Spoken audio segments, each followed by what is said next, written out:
Bismillahirrahmanirrahim. Alhamdulillahirabbil alamin. Wassalatu wassalamu ala asyrafil anbiya'i wal mursalin wa ala alihi wa sahbihi ajma'in.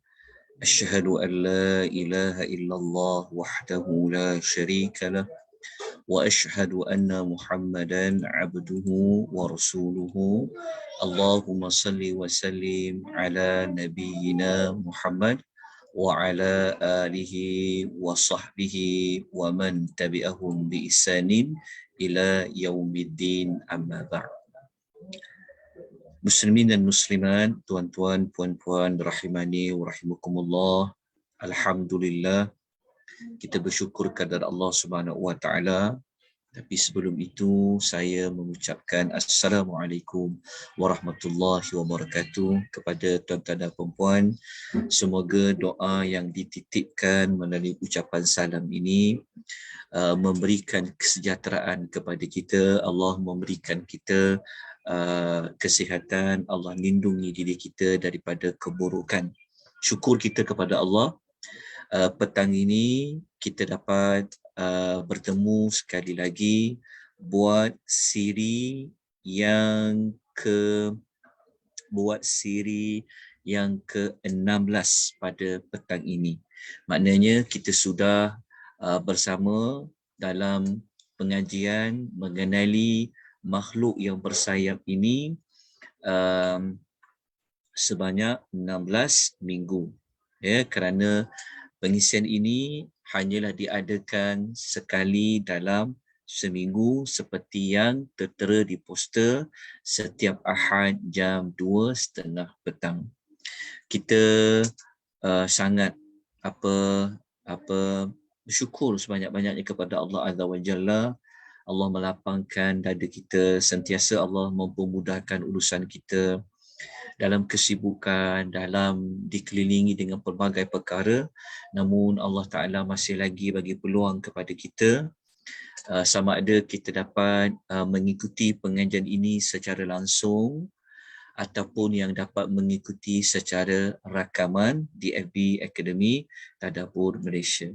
Jadi hari ini kita akan belajar perkara yang ke-14, masih lagi bab yang kelima. Tajuknya adalah hubungan malaikat dengan Nabi Allah Adam alaihimussalatu wassalam dan keturunannya. Okey, kalau pada minggu lepas,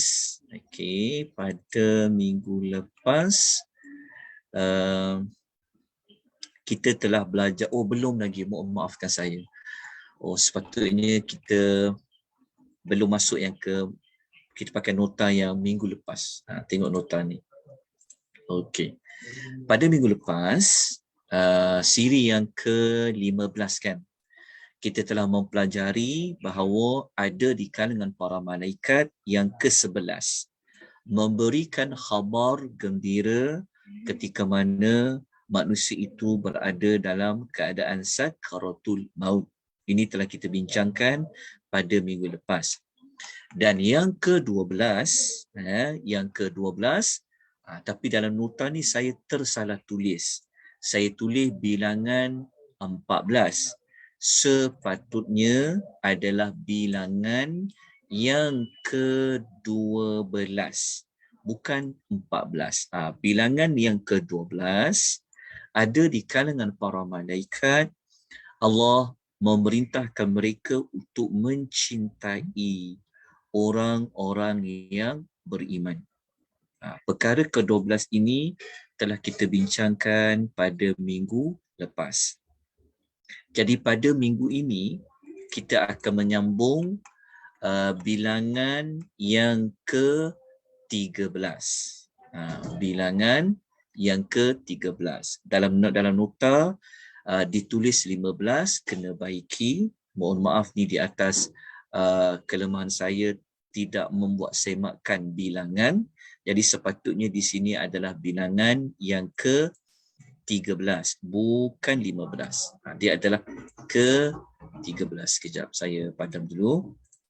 Okey, sepatutnya sini adalah bilangan ke-13. Okey. nota yang kita rujuk, yang sekarang yang saya paparkan ini, yang kita rujuk ni sebenarnya adalah nota yang tertera S9. Betul tak? Tuan-tuan ada nota yang saya paparkan ini ataupun tidak? S9. Tuan-tuan ada kan? Boleh dengar suara tuan puan? Ada Okey, tuan-tuan boleh jelaskan dengan suara saya kan? Atau sama-sama atau bagaimana? Jelas, Ustaz. Okey. Alhamdulillah, jazakillahu khairan. Okey.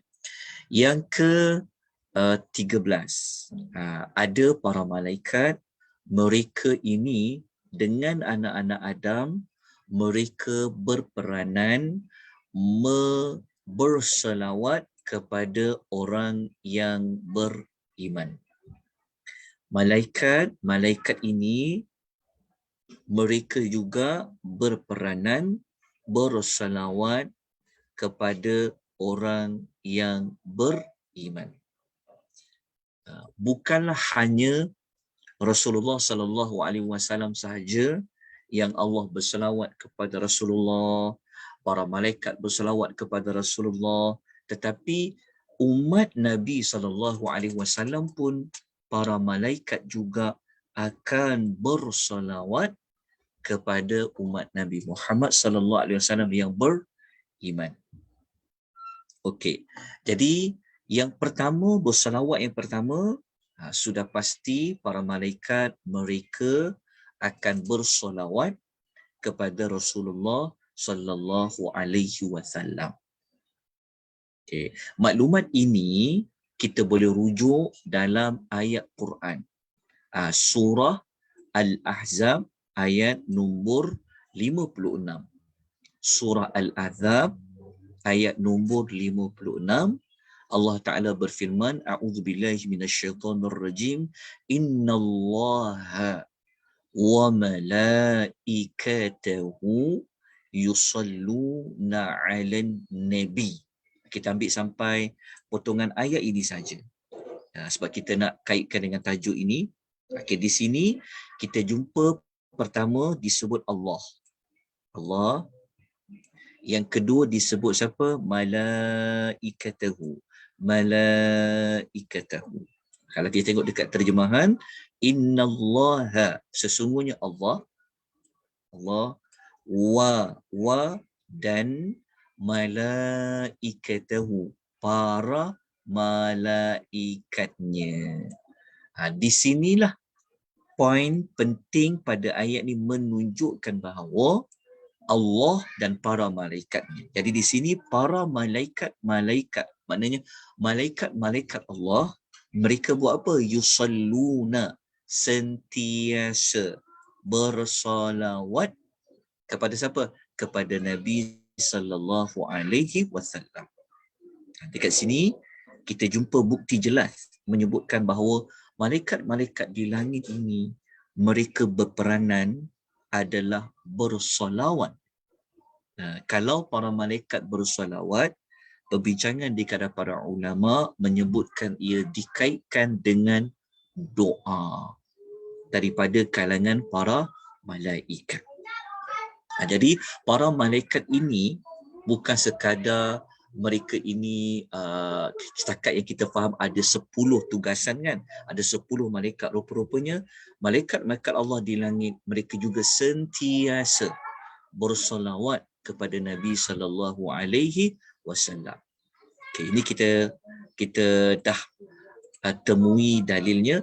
Okey, kita tengok kalau tuan-tuan baca dekat ulasan Ibnu Katsir, kita boleh baca ulasan Ibnu Katsir dari sudut ayat yang Allah bagi tahu dalam surah Al-Ahzab. Tuan-tuan juga boleh baca tafsiran Al-Imam Al-Qurtubi. Jadi saya tidak membaca tafsiran tersebut, saya tinggalkan tafsir tersebut untuk tuan-tuan baca. Jadi Ibnu Katsir dengan Al-Imam Al-Qurtubi rahimahullahu ta'ala alaih, mereka kedua-duanya mengulas tentang Allah berselawat, malaikat berselawat dan orang beriman pun berselawat kepada Nabi sallallahu alaihi wasallam. Okey, jadi kita terus kepada Selain daripada Nabi Muhammad SAW, ada tak orang biasa, dia bukan Rasul, dia bukan Nabi, yang para malaikat turut berselawat kepada mereka? Jawapannya ada. Okey, dalil, contoh. Okey, yang pertama, tengok. Yang pertama, yang mengajarkan kebaikan kepada orang lain. Ni. Sesiapa manusia yang dia mengajar manusia lain kepada sesuatu kebaikan, sesuatu yang Allah suka, yang Rasul suka, yang Allah redha, yang Rasul redha, orang tersebut, insan tersebut akan mendapat salawat daripada para malaikat.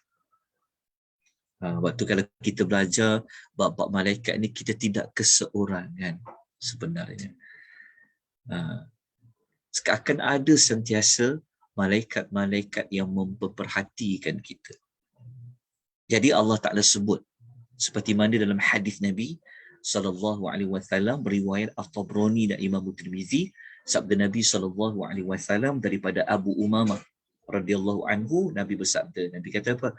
Innallaha wa malaikatahu hatta namlata fi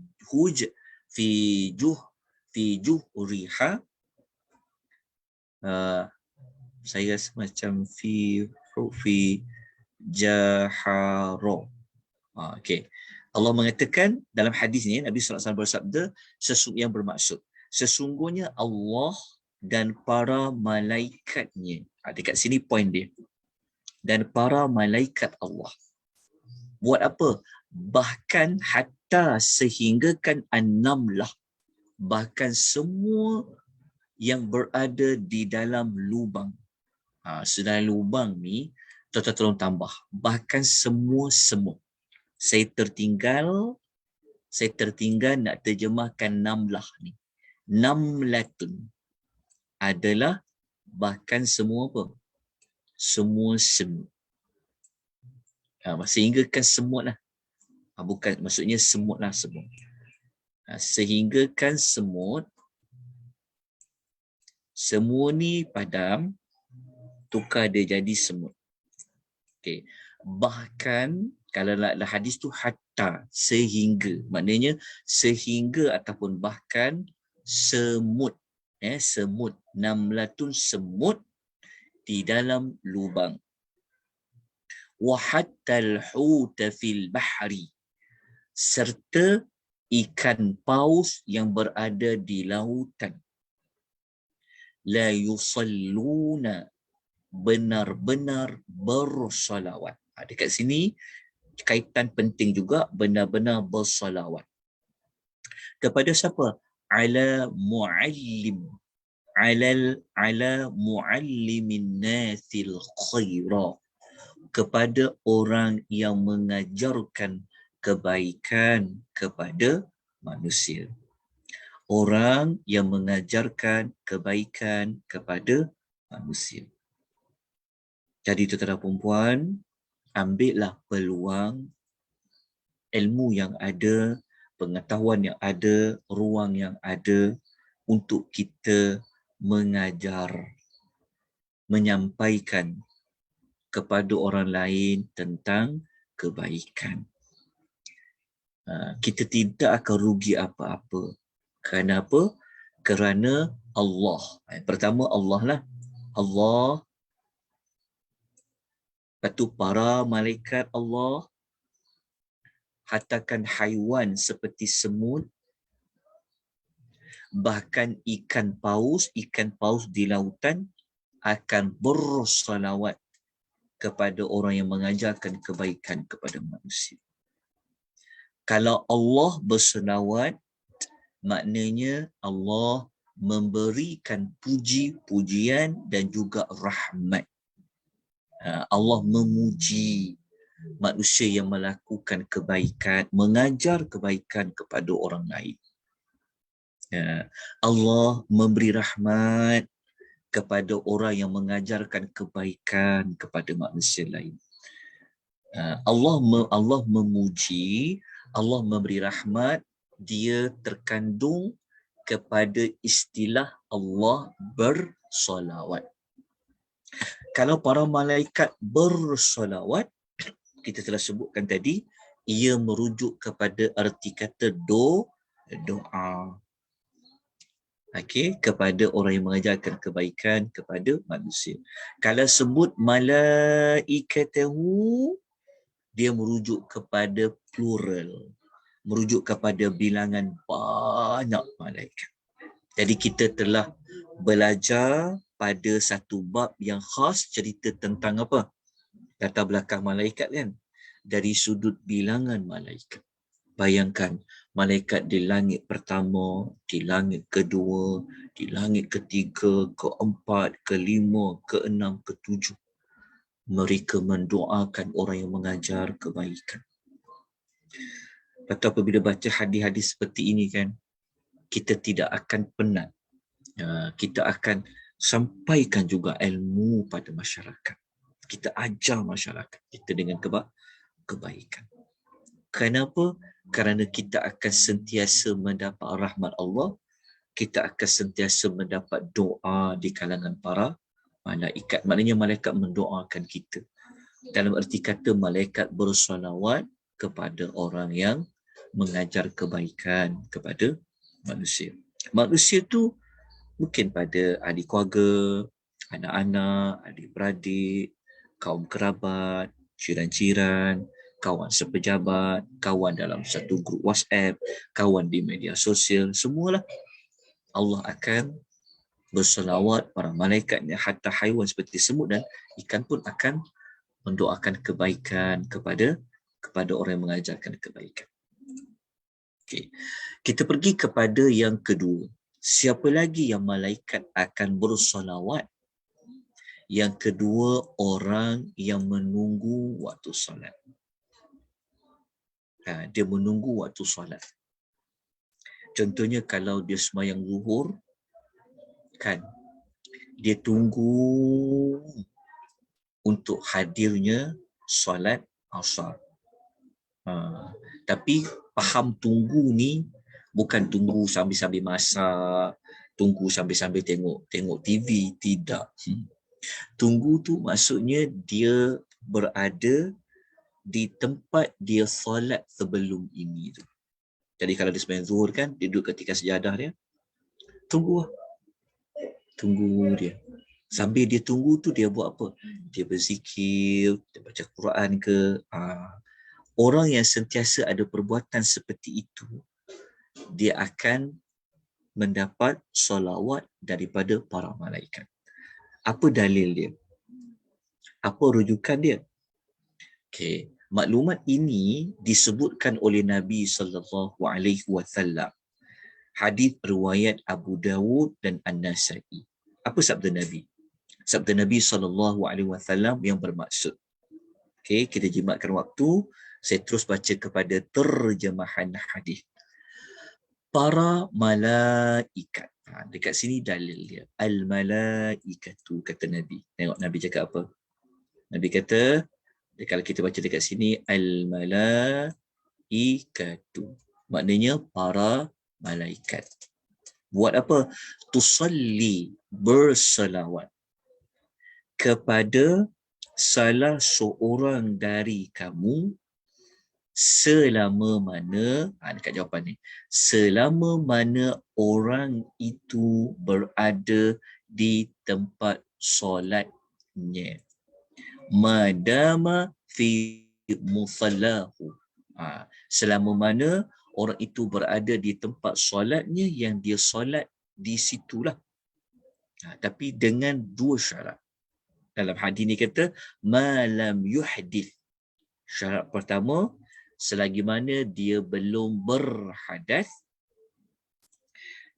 ataupun dia kata au yaqum, ataupun dia belum lagi berdiri. Berdiri tu maksudnya dia nak tinggalkanlah tempat dia solat tu. Tempat solat tu contoh tikar sejadah ke, tikar mengkuang ke, apa tempat dia solat tu, tempat dia solat tadi tu, dia berada dekat situ. Lepas dia bagi salam, dia wirid lepas solat. Lepas tu mungkin dia baca Quran. Maknanya selama mana. Kalau contohnya lepas zuhur, dia sembahyang zuhur, dia duduk kat tikar sejadah tu lebih kurang dalam tempoh 1 jam lah. Contoh kan. Maka dalam tempoh tersebut, jika dia belum lagi berhadas. Berhadas ni ada 2 pentafsiran. Ada para ulama hadis mengatakan berhadas ni maksudnya dia tidak berkata dengan perkataan dunia. Ada kata berhadas tu maksudnya selagi mana wuduknya belum terbatal. Maka para malaikat pun buat apa? Allahumma ghfir lahu, Allahumma arhamhu. Ya Allah, ampunilah dia. Ya Allah, rahmatilah dia. Para malaikat dia berselawat. Dalam bentuk dia berselawat kepada orang tadi itu, malaikat akan kata, Ya Allah, ampunkanlah dia. Ya Allah, rahmatilah dia. Maknanya ada dua doa yang dibacakan oleh para malaikat di dalam selawat malaikat tu. Contoh kalau macam kita sebut tadi, kita sembahyang zuhur, lepas tu kita duduk dekat tempat solat kita tu tadi kan. Kita tak ke mana-mana, duduk kat situ. Kalau kita duduk kat situ setengah jam lah, para malaikat akan doakan kita. Ya Allah, ampunkanlah hajah ni. Ya Allah, rahmatilah dia. Ya Allah. Kalau kita duduk dekat situ 40 minit, maka 40 minit lah para malaikat akan mendoakan, Ya Allah, ampunkanlah dia. Ya Allah, rahmatilah dia. Kalau 1 jam, maka 1 jam lah para malaikat akan mendoakan dan memberi rahmat kepada, mendoakan dapat keampunan, mendoakan dapat rahmat. Lepas tu kita lihat amalan orang-orang dulu ni, mereka suka duduk lama, berwirid. Lepas solat tu duduk lama kat tikar sejadah tu. Lepas tu orang-orang dulu ni Allah pelihara mereka. Mereka selalu dapat rahmat Allah. Selalu dapat keampunan Allah. Jadi tak macam kita kalau tak ada kerja apa-apa pun lepas salam, cabut terus. Assalamualaikum warahmatullahi wabarakatuh. Assalamualaikum warahmatullahi wabarakatuh. Dah tu lipat ke sejadah, dah pergi ke mana. Tak apalah, dia dah solat tu satu tanggungjawab lah. Tapi kalau dia tidak ada apa-apa program, tak ada apa-apa nak buat, apalah salah. Carilah satu waktu untuk duduklah sekejap lepas solat tu, lepas bagi salam tu. Jadi moga-moga dapat pada solawat. Dalam solawat tu ada doanya para malaikat. Sebab tu dikata dekat sini, madama, selama mana orang itu berada di tempat solatnya. Okey.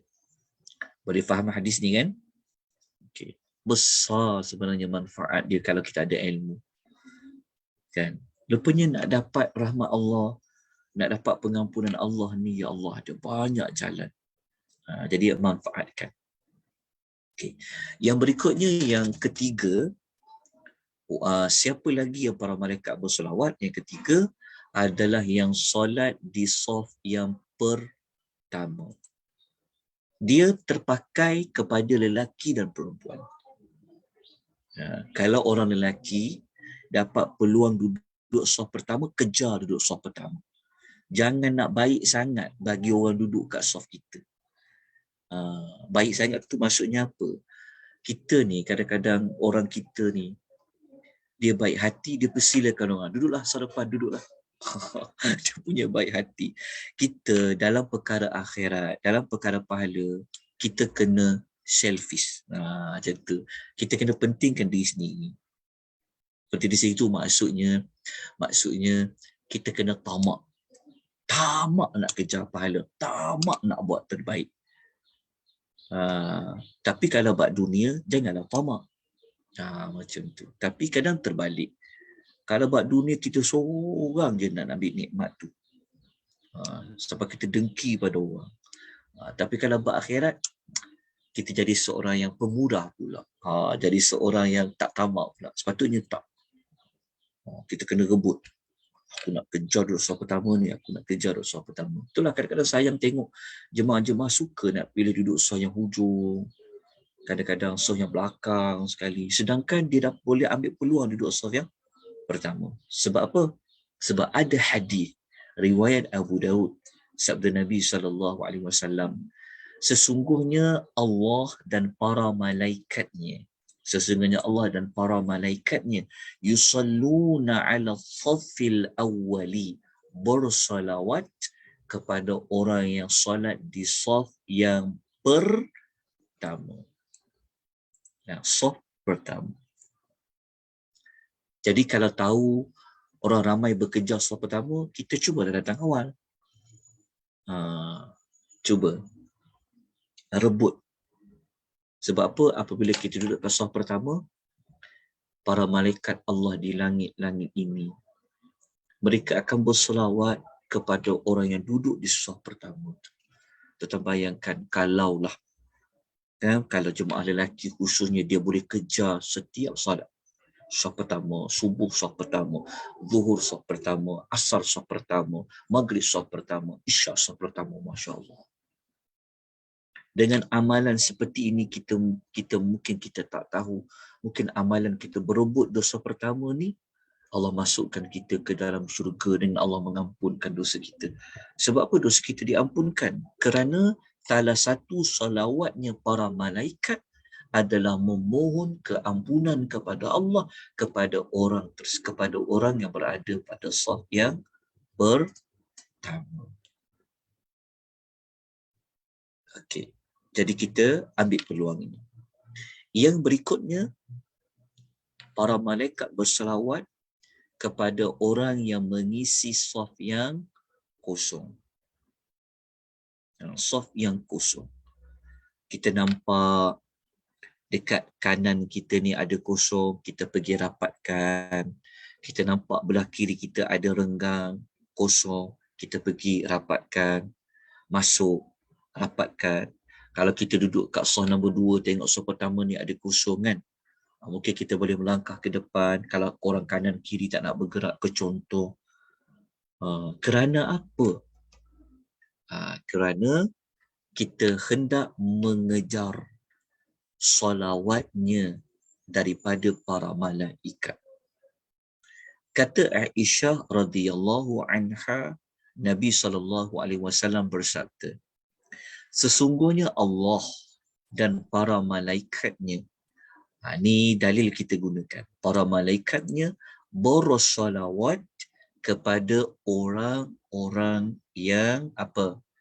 Dia kata yasiluna sufufa, yang menyambung, yang merapatkan saf.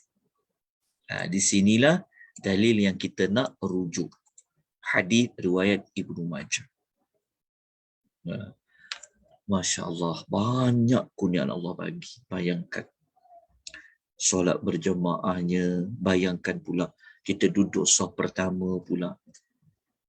Kita tunggu tadi waktu solat nak masuk kan. Contohnya kalau macam maghrib, nak pergi isyak mungkin pendek sikit lah. Kan, tak ada kuliah maghrib contoh kan. Duduk baca Quran, duduk zikir sampai masuk isyak. Ya Allah, dapat doa para malaikat. Lepas tu duduk pula saf pertama. Tiba-tiba ada orang terbatal lah wuduknya contohlah. Dia pun keluar pada saf. Orang itu duduk di sebelah kiri kita. Maka kita buat apa? Kita pun rapatkan saf. Para malaikat akan berselawat kepada orang-orang yang merapatkan saf, yang menyambung saf. Bukan para malaikat saja, sudah pastilah, dan juga Allah.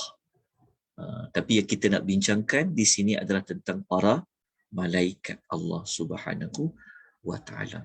Jadi kalau kita sampai kepada maklumat ni kan, cuba kita bayangkan, setiap hari ada tak manusia yang dia rapatkan saf? Ada tak manusia yang dia berada pada saf yang pertama. Ada tak manusia yang dia mengajar kebaikan?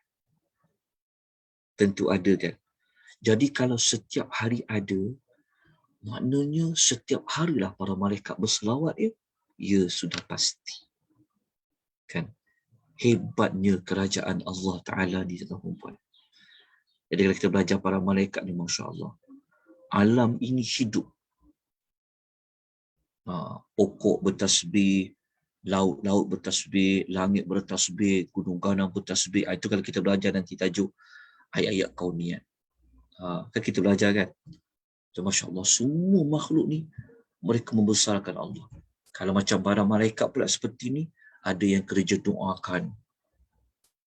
Makna dia, dalam tempoh sehari semalam ni, setiap hari, semua makhluk dia bergantung kepada Allah. Makhluk-makhluk selain pada manusia ni, mereka sentiasa membesarkan Allah. Haiwan-haiwan bertasbih kepada Allah. Tuan-tuan bayangkan. Hebatnya Allah Ta'ala ni. Okey. Jadi kita sambung lagi. Kita sambung dengan contoh manusia yang dapat salawat daripada malaikat. Yang ini kita sudah biasa dengar, iaitu orang yang bersalawat ke atas Nabi sallallahu alaihi wasallam. Jadi sabda Nabi sallallahu alaihi wasallam untuk rujukan dia, man shalla alayya salatan lam tazilil malaikatu tusalli alayhi ma shalla alayya. Apakah pesanan Nabi sallallahu alaihi wasallam? Sesiapa yang bersolawat kepadaku sekali, selagi itulah para malaikat. Kita ambil dalil dia. Dekat ayat, dekat hadis tu, kita jumpa perkataan malaikah. Okey, kita jumpa perkataan Allah. Saya tertutup pula notanya. Kejap Okey. Kita akan jumpa perkataan malaikat. Dekat hadis tu ada dekat sinilah. Dekat para malaikat. Tengok Nabi kata apa. Sesiapa, tak kira lelaki ke perempuan, dia bersolawat kepadaku, kata Nabi SAW, sekali, selagi itulah para malaikat sentiasa bersolawat untuknya sebanyak mana dia bersolawat kepadaku. Maknanya, para malaikat bersolawat kepada orang yang berselawat kepada Nabi bergantung kepada berapa banyak orang itu bersolawat kepada Nabi sallallahu alaihi wasallam. Kalau saya selawat 1000 kali untuk Nabi sallallahu alaihi wasallam, maka para malaikat pun akan bersolawat kepada saya sebanyak 1000 kali. Tapi bukan satu malaikat saja. Sebab tu diguna perkataan al-malaikah. Bayangkan. Kalaulah saya selawat kepada Nabi 100 kali lah. Hari ini saya selawat pada Nabi 100 kali contoh. Maka malaikat di langit pertama akan berselawat kepada saya untuk saya 100 kali. Malaikat yang berada pada langit kedua, langit ketiga, langit keempat, sampai langit ketujuh. Tuan tak rasa beruntung ke? Hidup kita sentiasa dalam doa para malaikat. Masya Allah. Satu rahmat yang besar yang Allah beri kepada kita. Bayangkan kalau kita sentiasa berada dalam doa para malaikat. Sentiasa berada dalam salawatnya para malaikat. So macam mana dengan kehidupan kita? Macam mana dengan kekuatan rohani kita, jiwa kita? Jadi kita ambillah manfaat daripada ilmu yang kita belajar ni, kita amalkan, kita cuba buat, walaupun tak semua, dan kita sampaikan juga kepada orang lain. Kita tak nak diri kita ni sentiasa didampingi oleh iblis, didampingi oleh syaitan. Sepatutnya kita dah belajarkan pada siri yang ke-15 yang lalu, ada korin daripada syaitan yang mengajak kita kepada keburukan, ada korin di kalangan para malaikat mengajak kita kepada kebaikan. Sepatutnya kerja kita setiap hari kita nak jauhkan diri daripada iblis, daripada syaitan. Dan sepatutnya setiap hari kita selalu didampingi oleh para malaikat.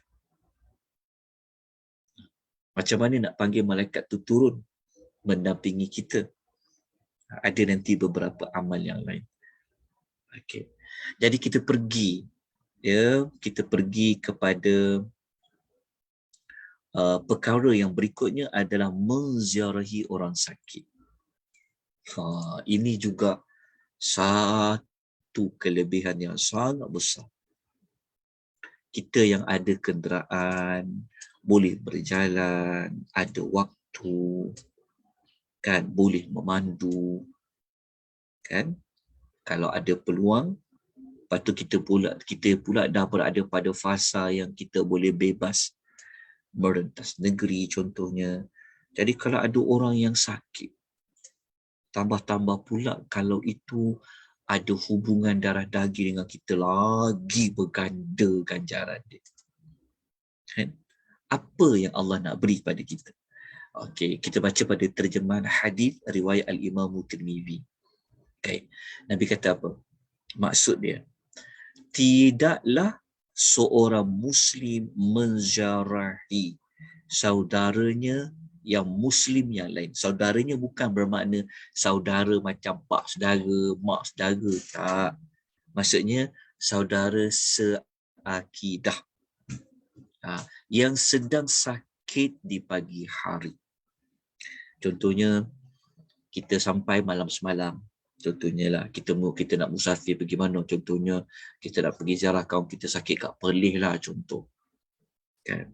Kita pun bergerak daripada KL sampai kat sana malam.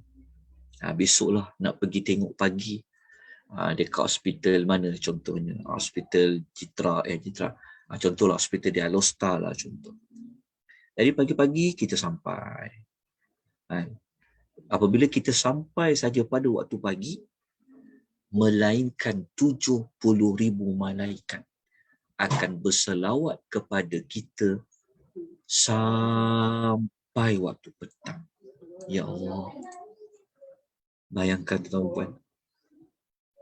Kita pergi ziarah saudara kita yang sakit kan di hospital contoh. Sekejap je kita boleh masuk kan, pasal kita nak bagi, mungkin nak bagi orang lain pula giliran ziarah. Tak kisah, walaupun hanya 5 minit, walaupun hanya 10 minit. Kan, tanya dia, apa khabar sekarang, macam mana. Kan, lepas tu kita keluar tak boleh lama-lama sebab mungkin SOP, mungkin nak giliran kan, tak boleh ramai.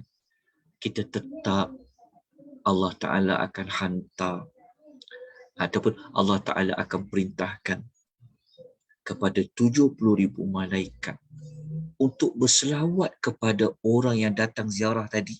Contohnya kalau dia datang ziarah pukul 10 pagi lah. Kan 5 minit je. 10-5 minit dia selesai ziarah. Bermula 10-5 minit itu. Allah, kita tak kata 10-5 minit itu tepat lah. Maksudnya dia ziarah saja, Allah Ta'ala ada 70,000 malaikat akan berselawat kepada orang itu sampai waktu petang. Bayangkan, tuan-tuan. Malaikat 70,000 malaikat mendoakan orang itu dengan kebaikan. Kita kan selalu minta pada orang kan. Kita suka tak kalau ada orang doakan kita? Jadi orang baik, jadi orang soleh, doakan kita dapat rahmat. Kita sangat suka. Kita akan cakap, terima kasih nak doakan saya. Kadang-kadang kita minta kan, nanti jangan lupa doakan saya. Nak kita minta. Tapi dengan yang doakan kita ni bukan manusia, tetapi adalah malaikat Allah Azza wa Jalla. Dan apabila dia menziarahi pada waktu petang, kan, contohnya petang tu kita pergi lagi. Kan? Petang tu kita pergi lagi. Kan? Ketika kita ada kat situ, kita cakap, Okay, petang aku datang lagi ya. Saudara kita kata, okeylah, mainlah. Dia kata, datanglah. Kita pun pergilah lepas asar, contoh pukul 5.30. Kita pergi sekejap lah. Kita pun tak boleh lama sebab nak balik dah semua ke KL ni. Contoh kan. Bayangkan, 70,000 malaikat akan bersalawat kepada orang itu sampai waktu pagi. Terbayangkan. 5.30 kita habis ziarah, kita balik. Sepanjang kita balik tu, sampailah contohnya kita sampai rumah pukul 12 sampailah KL, contohlah. Sampai KL. Bukan sampai pukul 12 je malaikat berselawat. Mendoakan kita, malaikat akan berselawat kepada kita sampai waktu pagi. Dan dia akan mendapat kebun di dalam syurga. Sebab tu, orang sakit ni sebenarnya, ia adalah peluang untuk kita berada pada kebun syurga. Kita mungkin nampak hospital tu tempat orang sakit saja kan. Tapi kalau kita ada ilmu, hospital tu sebenarnya adalah kebun syurga bagi sesiapa yang mengambil manfaat menzarahi orang sakit. Bukan hospital sajalah, tapi kat rumah orang sakit ke, pergi. Maknanya orang sakit tu sebenarnya dia adalah peluang untuk kita dapat kebun di dalam syurga. Mudah tak amal? Besar tak kurnian Allah Azza wa Jalla? So agak-agak macam mana hidup kita kalau sentiasa mendapat selawat daripada para malaikat. Bayangkan. Waktu kita on the way balik tadi tu kan, kita pula berselawat dalam kereta. Allahumma salli wa sallim ala nabiyyina Muhammad. Allahumma. Malaikat berselawat pula kepada kita seperti kita belajar sebelum ni. Masya Allah. 24 jam kita berada dalam kumpulan manusia yang mendapat selawat daripada para malaikat. Kita teruskan dengan hadis ni tak apa, dia lebih kurang sama yang tadi tu. Kita pergi kepada yang berikutnya. Yang berikutnya apa? Para malaikat berselawat kepada orang yang bersahur kalau dia berpuasa. Tak kira puasa wajib ke ataupun puasa sunat. Sabda Nabi sallallahu alaihi wasallam, Inna Allah wa malaikatahu yusalluna 'alal mutasahhirin. Sesungguhnya Allah dan para malaikatnya bersalawat kepada orang-orang yang bersahur. Jadi kalau tuan-tuan puasa sunat, kan, contohnya hari ni hari Ahad, besok tuan-tuan nak puasa hari Isnin, ataupun tuan-tuan nak puasa ganti, kan, ataupun kebetulan ada orang dia nak puasa Isnin tu adalah hari dia nak puasa merupakan salah satu daripada 3 hari berpuasa sebulan lah. Dia nak puasa lah, kamu katalah apa pun puasa dia, kalau boleh sahurlah sekejap, walaupun seteguk air. Kalau kita malas nak bangun, letak air kat tepi katil tu, kan? Kita minum air tu, bangun sekejap, minum air sekejap, niat sahur. Allah dan para malaikat akan berselawat kepada orang-orang yang bersahur. Hadis riwayat Ibnu Hibban. Okay. Jadi ini di antara beberapa maklumat yang dapat kita bincangkan tentang amalan-amalan yang dikaitkan dengan tugas malaikat. Ada yang Allah tugaskan untuk apa? Untuk apa? Untuk menyampaikan solawat kepada orang yang beriman. Jadi ini nombor berapa tadi? Nombor 13. Okay. Nota ni dah habis. Dah selesai. Kita nak pergi nota yang berikutnya. Okay. Kita pergi kepada bilangan yang ke-14. Kita kena tengok nombor 14. Okey. Kita dapat tak nota yang ni, yang bilangan yang ke-14 ni? Ada terima? Nampak Ustaz? Ada ya. Okey, kita sambung yang ke-14 okey. Sekejap lagi, dalam 15 minit lagi kita akan tamatkan. Petang ni saya buat 1 jam saja tuan-puan ya. Okey, nanti kita sambung lagi minggu hadapan. Tapi kita ada sikit lagi waktu. Okey. Kita pergi kepada yang ke-14.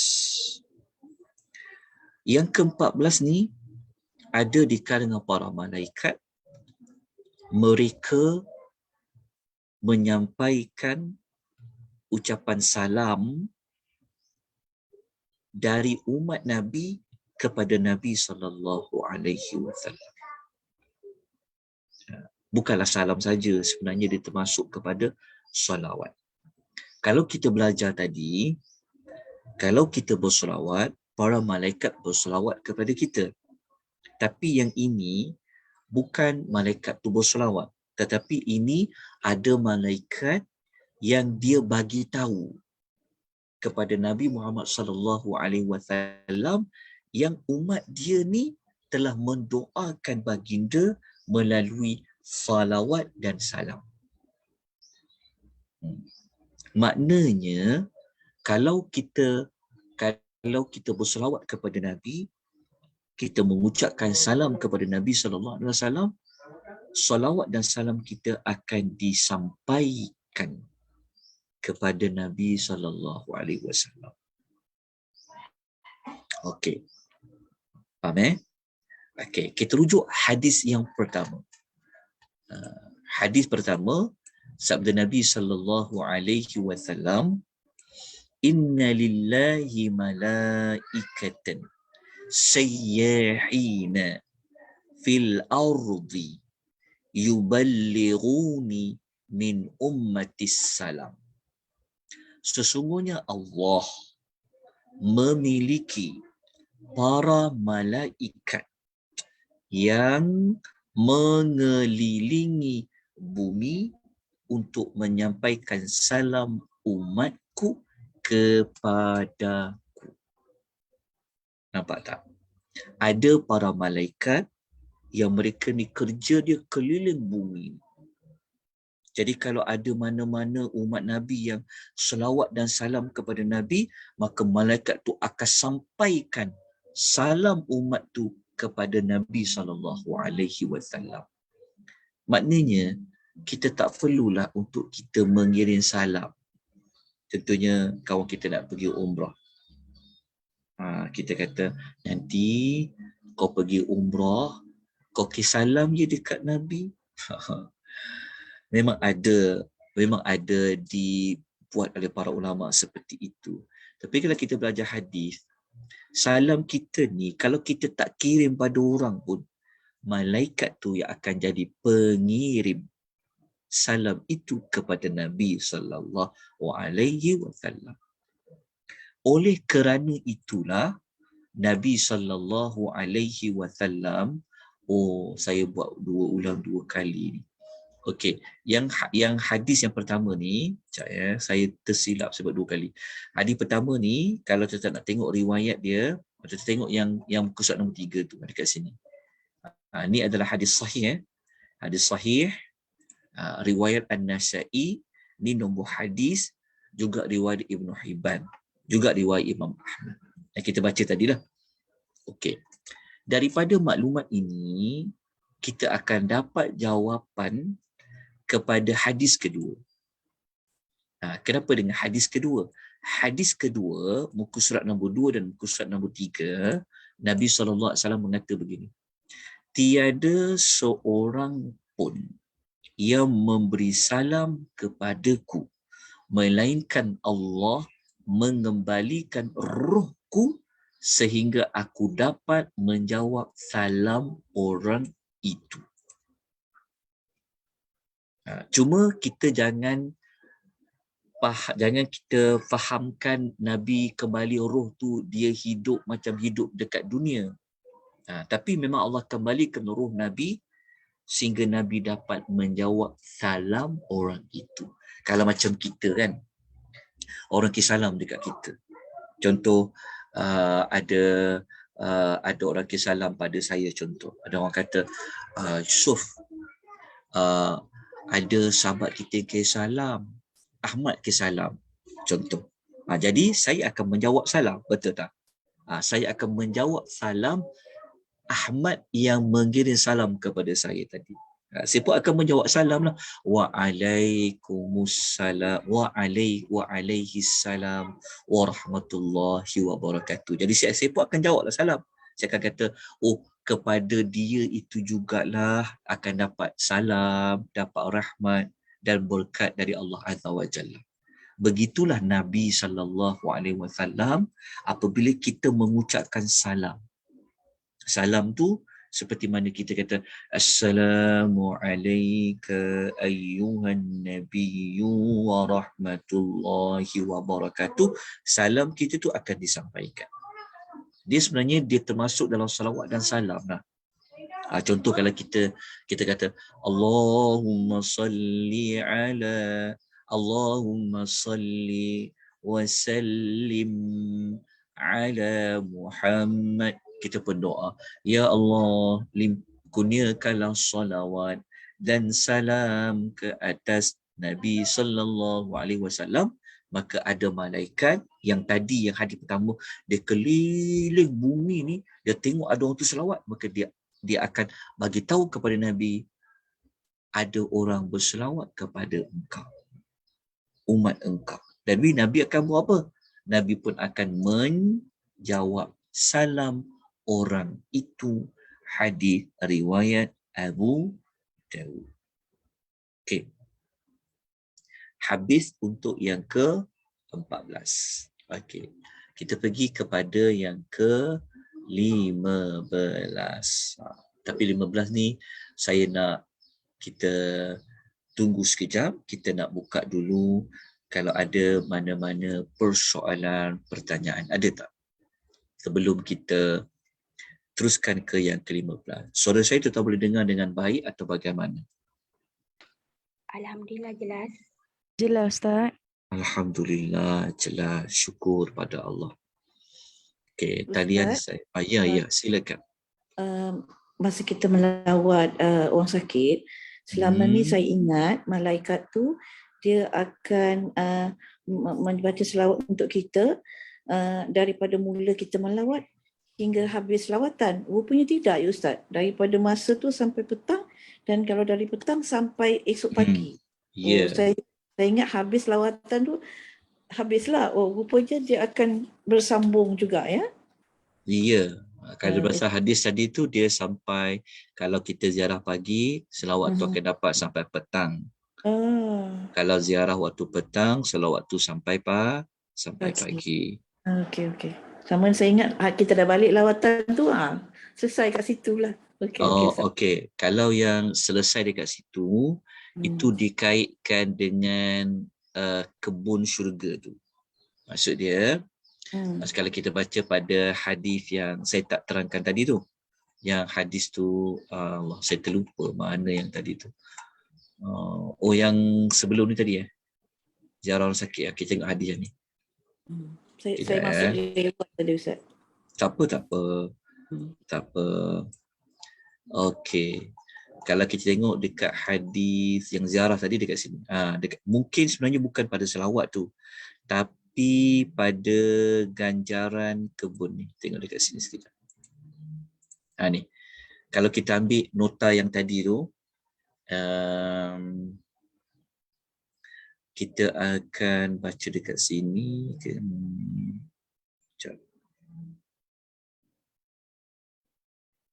Ni. Dia sebenarnya ada hadis lain yang menunjukkan bahawa selagi kita berada di tempat ziarah orang sakit tu, Tempat orang sakit tu umpama macam kita pergi dekat kebun buah-buahan kan.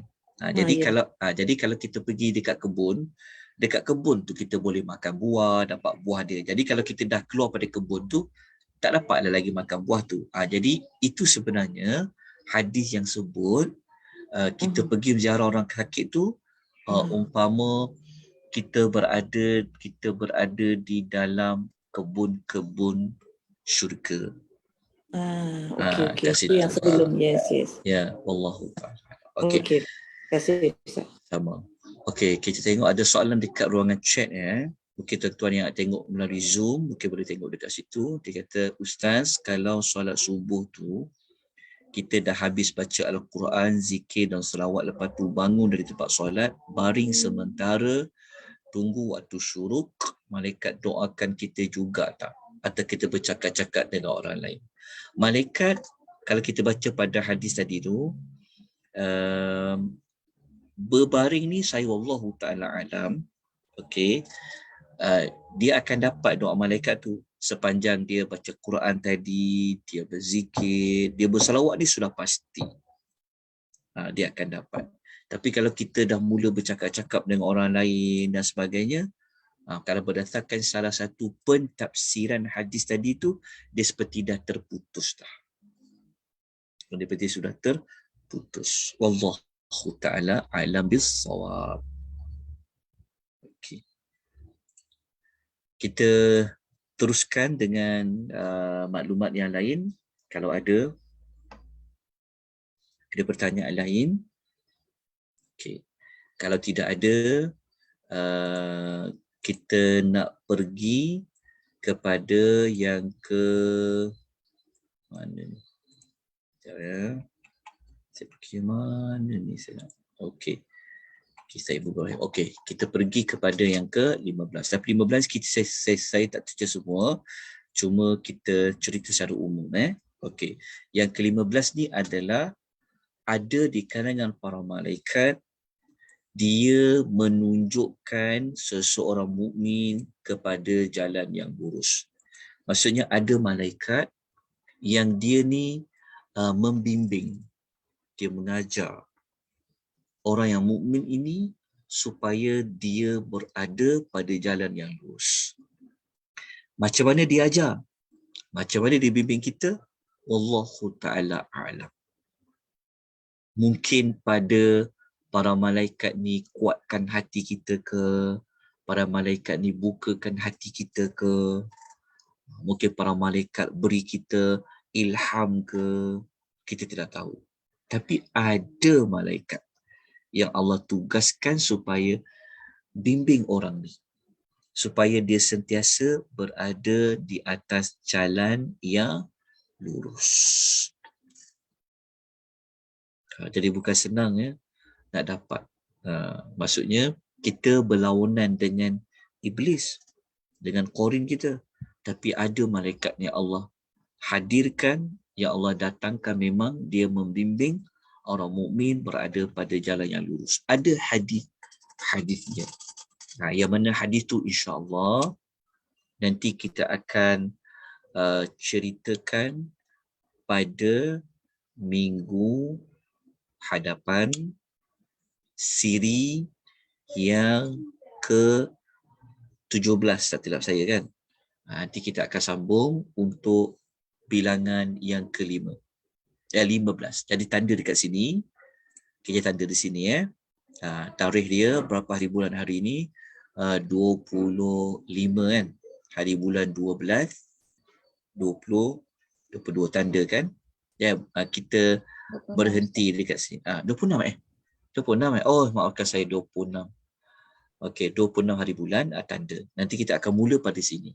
Siri yang ke-17 kita akan sambung di sini. Okey. Lepas tu kita nak belajar apa lagi? Tapi boleh baca dulu sebab nota dah ada kan. Okey, kemudian kita akan tengok contoh malaikat bimbing Nabi Ibrahim. Macam mana? Okey. Kemudian yang ke-16, ada para malaikat ni dia mengaminkan doa orang beriman. Ya ke? Tengok macam Kita nampak macam duk faham selama ni 10 malaikat tu je. Rupa-rupanya tak. Kan beza kan? Rupanya ada malaikat kerja dia. Amin, amin. Ya, ada yang mengaminkan. Mengaminkan tu maksudnya malaikat tu juga minta kepada Allah supaya apa? Kabulkanlah doa orang ni, kabulkanlah permintaan dia, kabulkanlah permintaan dia. Mengaminkan doa orang beriman. Kalau tadi mendoakan, yang ini meminta kepada Allah supaya apa? Mustajabkanlah doa orang ni, mustajabkanlah. Ada malaikat yang berfungsi seperti itu. Siapa dia? Apa amal itu? Nanti kita akan sebut pada bilangan yang ke-16. Kemudian bilangan yang ke-17, ada malaikat dia menghadiri majlis ilmu. Secara umum, dia adalah majlis zikir. Ada. Kita dekat sini, partisipan kita ada dalam 29 orang termasuk saya lah. Mungkin DAB pun ada ya, dengan waktu cuti seperti ini. Ya. Mungkin salah seorang dari ni mungkin malaikat kot. Aku tahu je. Ada menghadiri malaikat. Tak tahu sebenarnya. Tengok nama macam jarang jumpa je ni. Contohlah. Tak adalah. Maksudnya menghadiri majlis ilmu dan majlis zikir. Dia tahu mana makcik yang tersengguk-sengguk tu. Dia tahu. Dia nampak mana makcik yang macam ustaz cakap seorang-seorang je. Yang lain tu buat apa? Mungkin ada malaikat ni dia tahu, dia tengok wish orang ni kan, ya Allah dia tulis semua ustaz cakap. Contoh. Tak, maksudnya beza-beza lah. Okey. Kemudian kita akan bincang nanti. Sebab tu kita tak rugi tau berada pada majlis ilmu, majlis zikir. Okey. Kemudian yang ke-18, kita akan mempelajari ada para malaikat yang Allah tugaskan mereka ini mencatat pahala orang yang datang ke solat Jumaat. Nanti kita akan bincangkan. Kalau masjid tu ada 10 pintu, contoh kan. Ada pintu belah kanan, pintu belah kiri, pintu depan lah. Pada setiap penjuru pintu, ada malaikat yang akan catat. Haji Ahmad ni datang pukul berapa? Haji Yusof ni pukul berapa? Pak Talib ni datang pukul berapa? Pak Imam ni datang pukul berapa? Siak ni datang pukul berapa? Datuk ni datang pukul berapa? Ni untuk solat Jumaat lah, sebab kita sebut lelaki semua. Betul tak? Ada setiap pintu. Nanti kita akan bincang seronok pada minggu hadapan. Pada bilangan nombor 18. Okey. Kemudian ada nota tambahan lah. Tapi kita sampai dulu dalam nota yang saya beri tu sampai amalan nombor 18. Sepatutnya kita dah boleh habiskan pada petang ni, tapi saya berada di kampung. Lepas tu ada ipar dua yang hadir. Jadi saya ambil waktu yang singkat. Jadi insya-Allah nanti kita jumpa lagi. Bertemu lagi pada minggu hadapan. Ya, semoga Allah sentiasa membimbing kita, memberi kita rahmat, memberikan kita keberkatan hidup, berkat waktu kita, berkat umur kita. Kita juga doakan ya rakan-rakan kita yang ditimpa musibah supaya Allah Taala kuatkan hati mereka. Allah Taala beri pahala kepada mereka di atas ujian tersebut ya. Semoga kita juga dapat sentiasa berada di dalam bimbingan Allah Subhanahu wa taala. Semoga Allah sentiasa menghantar malaikat-malaikat yang mengajak kita kepada kebaikan, yang menjaga kita daripada keburukan dan sebagainya. Jadi saya mohon maaf atas kekurangan, kelemahan pengisian pada petang ini. Jika ada saya tersalah memberi jawapan, tolong betulkan ya, ataupun saya tersalah menyampaikan fakta pun tolong betulkan. Kita sama-sama belajar. Kita sudahi dengan tasbih kafarah dan surah Al-Asr. Subhanakallahumma wa bihamdika asyhadu an la ilaha illa anta astaghfiruka wa atubu ilaik. Wabillahi taufiq wal hidayah. Wassalamualaikum warahmatullahi wabarakatuh.